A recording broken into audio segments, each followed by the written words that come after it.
नमस्कार मित्रों, आदर्श शिक्षण संस्थान जोधपुर के YouTube चैनल पर आप सबका हार्दिक स्वागत एवं अभिनंदन। आज हम कक्षा अष्टमी के गणित विषय के अंदर प्रश्नावली 2.4 के अंदर प्रश्न संख्या 6 तक हम पिछले भाग में कर चुके हैं।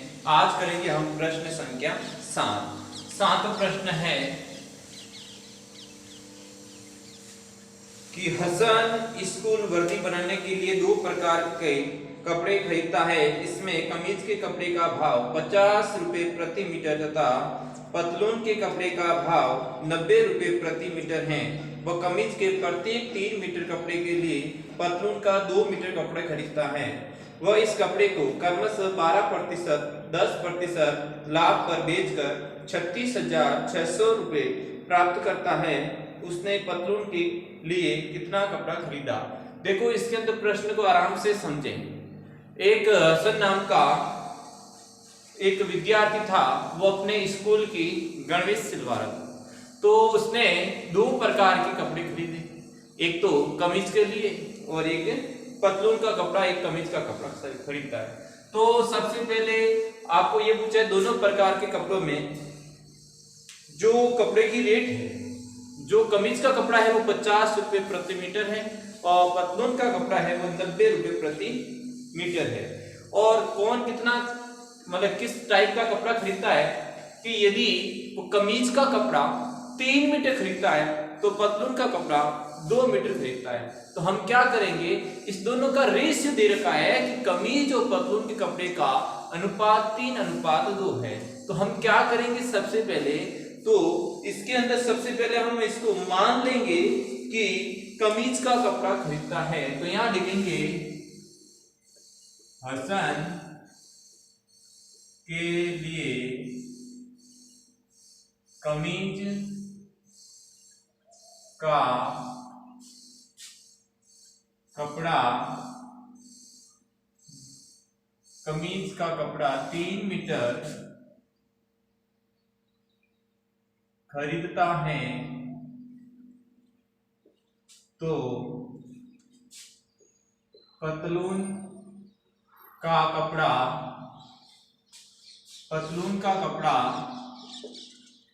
2 मीटर खरीदता है। तो इस प्रकार आपको ये कंडीशन दे रही। तो हम क्या करेंगे, इस अनुपात को मान में चेंज करने के लिए सबसे पहले लिखेंगे माना अनुपात। क्या अनुपात मानेंगे? x अनुपात। तो हमारा क्या हो जाएगा, कमीज का कपड़ा कितना खरीदेगा, कमीज के लिए कपड़ा कितना हो जाएगा, 3x मीटर। कितना हो जाएगा, 3x मीटर। और पतलून का कपड़ा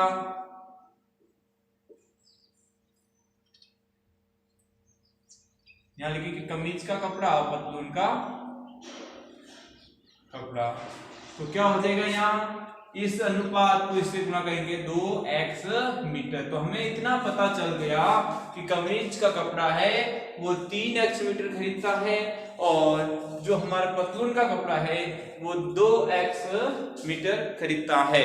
अब हमारे इसके ऊपर भाव दे रखे हैं। कमीज के कपड़े का भाव कितना दे रखा है, कमीज के प्रति मीटर कपड़े का मूल्य कितना है, 50 रुपए प्रति मीटर की दर से हमारा ये है। इसी प्रकार पतलून के प्रति मीटर कपड़े का मूल्य कितना है, 90 रुपए है। अब देखिए, इसके भाव को इसके मीटर से गुणा कर देंगे तो टोटल मूल्य आएगा नहीं आएगा। तो यहां पर लिखेंगे कमीज के कुल कपड़े का मूल्य क्या हो जाएगा, देखो कमीज का कपड़ा 3x है, भाव क्या है 50 रुपए। तो 3x इंटू 50 तो 150 x मीटर आपका ये इस कमीज के कपड़े को खरीदेगा। इसी प्रकार पतलून के कुल कपड़े का मूल्य कितना हो जाएगा? जो 2x मीटर कपड़ा है वो 90 रुपए के भाव से 180x रुपए हमारे इसका टोटल खरीदारी इसका मूल्य बन जाएगा। अब पूछा है इसको वापस बेचा है, क्या लाभ से बेचा है कि जो कमीज के कपड़े हैं वो 12% और जो इस कपड़े को कमीज और पतलून के कपड़े 12 और 10% के रेट से इसने बेच दिया। तो बताओ इसके ऊपर लाभ कितना हुआ, इसके ऊपर लाभ कितना हुआ? दोनों का लाभ ज्ञात करके इस जो खरीदारी है उसके अंदर यदि जोड़ देंगे तो हमारा वो विक्रय मूल्य हो जाता है, वो बेचेगा। तो बताओ, तो यहां लिखेंगे कमीज के ऊपर लाभ, कमीज के कपड़े का लाभ कितना हो जाएगा? इसका लाभ हो जाएगा 150x का 12%, मतलब जितने रुपए का कपड़ा खरीदा है उसका 12% उसका क्या है? लाभ है। तो यहां से देखो 1 0 से 1 0 कट गया, 2 का भाग इसमें 6 बार गया, 2 का भाग इसमें 5 बार गया, 5 का भाग इसमें 3 बार गया, 6 3 18 और 18x रुपए का लाभ हो गया। किसका लाभ हो गया? कमीज के कपड़े का लाभ हुआ। तो बताओ कमीज का विक्रय मूल्य कितना हो गया? कमीज को बेचेगा कितने रुपए में बेचेगा बताओ? देखो इतने रुपए में खरीदा, इतने रुपए का लाभ किया, तो बेचेगा कितने रुपए में? 150 रुपए तो उसकी खरीदारी हुई और 18x रुपए की उसकी बचत हुई, मतलब लाभ हुआ। तो ये कितना हो गया? 168x रुपए टोटल आपको कमीज का कपड़ा बेचेगा। उसके बाद में पूछा है कि पतलून के कपड़े का, पतलून के कपड़े का लाभ। अब पतलून का कपड़ा कितना? 180x का लाभ कितना? उसका 10%। तो क्या हो जाएगा? 1 0 2 0 को नीचे से कट जाएंगे तो ये हो गया 18x रुपए का इसमें भी लाभ हो गया। अब देखो इसका लाभ ये रहा और इसका मूल्य ये रहा, और तो खरीदारी रुपये और लाभ दोनों जोड़ेंगे तो पतलून के कपड़े को बेचने में विक्रय मूल्य आएगा नहीं आएगा? तो यहां लिखेंगे पतलून के कपड़े को बेचेगा। कितने में बेचेगा? वो बचेगा। देखो 180 रुपए में तो उसकी खरीदारी थी और उसने 18x की उसने लाभ कमा लिया, तो दोनों को मिलाएंगे तो 198x रुपए का उसने कुल बेच दिया। अब बताओ कुल कपड़ों का विक्रय मूल्य कितना हुआ? तो कुल विक्रय मूल्य कह दो या बेचना हो जाएगा, ठीक है ना? तो ये कितना हो जाएगा बताओ? 168 रुपए। 168 रुपए तो कमीज के कपड़े को बेचेगा और पतलून के कपड़े को 198 रुपए में बेचेगा। तो दोनों को जोड़ेंगे तो 168x प्लस 198x, तो दोनों को जोड़ेंगे तो ये कितना हो जाएगा? 367x रुपए। ये टोटल आपका मूल्य हो जाएगा, इतने रुपए में बेचेगा। अब प्रश्न दे रखा है कि लाभ पर बीच 36,600 रुपए प्राप्त करता है। तो मतलब कुल विक्रय मूल्य आपको दे रखा है, कितना प्राप्त करता है? वो 36,600 रुपए के बराबर है। तो हमारे 367 रुपये हमारे x आया, वो किसके बराबर हो जाएगा? 36,600 के बराबर हो जाएगा।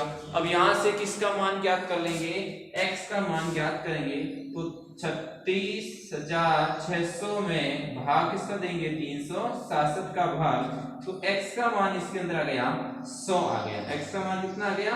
100 100 आ गया। अब हमने x क्या माना था, x हमने अनुपात माना था, हमें किसका कपड़ा चाहिए, उसके पतलूनों के लिए कितना कपड़ा खरीदा। अब पतलून का कपड़ा कितना खरीदा, तो पतलून का कपड़ा 2x खरीदा, तो यहां लिखेंगे पतलून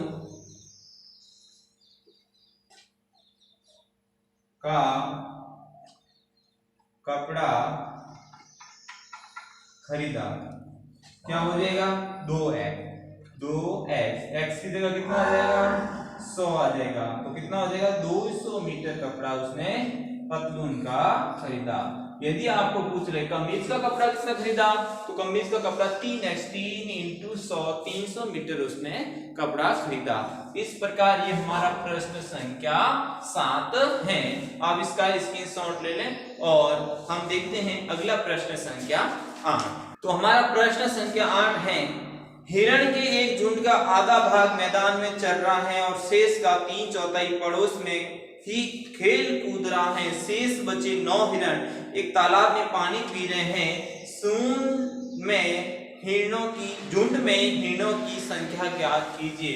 आपको ये पता करना है कि उसके अंदर टोटल हिरण कितने हैं। आधे हिरण घास चर रहे हैं, आधे हिरण पानी पी रहे हैं, मतलब आधे हिरणों की संख्या दे रखी है, तो आपको कुल हिरणों की संख्या बतानी है। उस झुंड के अंदर कुल कितने हिरण हैं। हम क्या करेंगे, प्रश्न संख्या 8 के लिए अपन मान लेंगे माना कुल हिरण, माना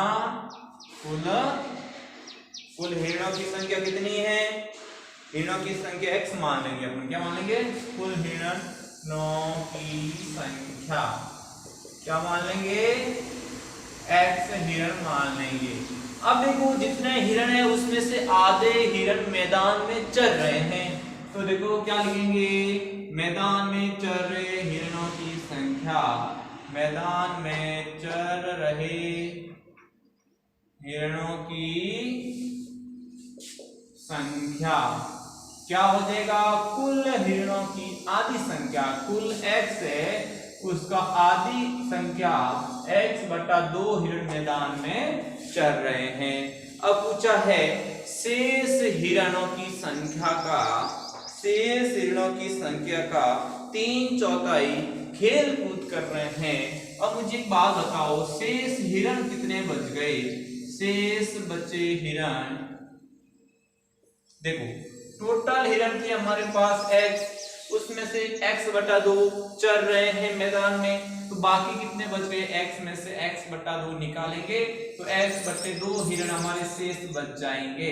अब बताओ जो ये शेष हिरण बचे हैं इसका 3/4 भाग खेल कर रहा है, खेल कूद रहा है, तो यहाँ लिखेंगे खेल कूद रहे हिरणों की संख्या, हिरणों की संख्या, तो वो संख्या कितनी है, इस शेष बचे हिरणों का 3/4 भाग, तो 3x/4 हिरण क्या कर रहे हैं, क्या कर रहे हैं, खेल कूद रहे हैं। अब देखो अब शेष हिरण कितने बच गए, अब बताओ शेष हिरण कितने बच गए, शेष बचे हिरण। अब देखो सबसे पहले हमारे पास x हिरण थे, उसमें से आधे हिरण कहां चले गए, घास चरने, आधे बच गए। इस आधे में से ये कहां चले गए, खेल कूद में। अब बाकी कितने बचे, इतने थे, इतने खेल रहे हैं, तो बाकी कितने बचेंगे, एक x/2 थे, इसमें से ये निकल गए खेल कूद के लिए, तो बाकी कितने बच गए बताएं। तो इसका एलसीएम लेके हल कर देते हैं। 2 का भाग 4 में 2 बार गया, 2 को 2 से गुणा किया 2x, 4 को 4 में 1 बार गया, 1 को 3 से गुणा किया 3x, तो यहाँ हो गया x/4 हिरण, x/4 हिरण, ये हमारे शेष हिरण बच गए। अब देखो शेष बचे, अरे गलती हो गई, ये 2 8 होगा, ठीक है ना, ये 4 दूनी 8 हो गया, तो यहाँ पर भी 8 आ जाएगा क्योंकि ये गुणा हो रहा है, 2 को 4 से गुणा किया 8 में, तो ठीक है ना, तो 3/8 इसमें से ये बाकी किए तो हमारे पास कितना बच गया, एलसीएम लेते हैं वापस, 8 एलसीएम आया, 2 का भाग 8 में 4 बार गया, 4 को x से गुना किया 4x हो गया, 8 का भाग 8 में 1 बार गया, 1 को 3x से गुना किया तो 3x हो गया, तो यहाँ x बटे 8 हिरण शेष बच गए। अब देखो प्रश्न कह रहा है शेष हिरण 9 बचे।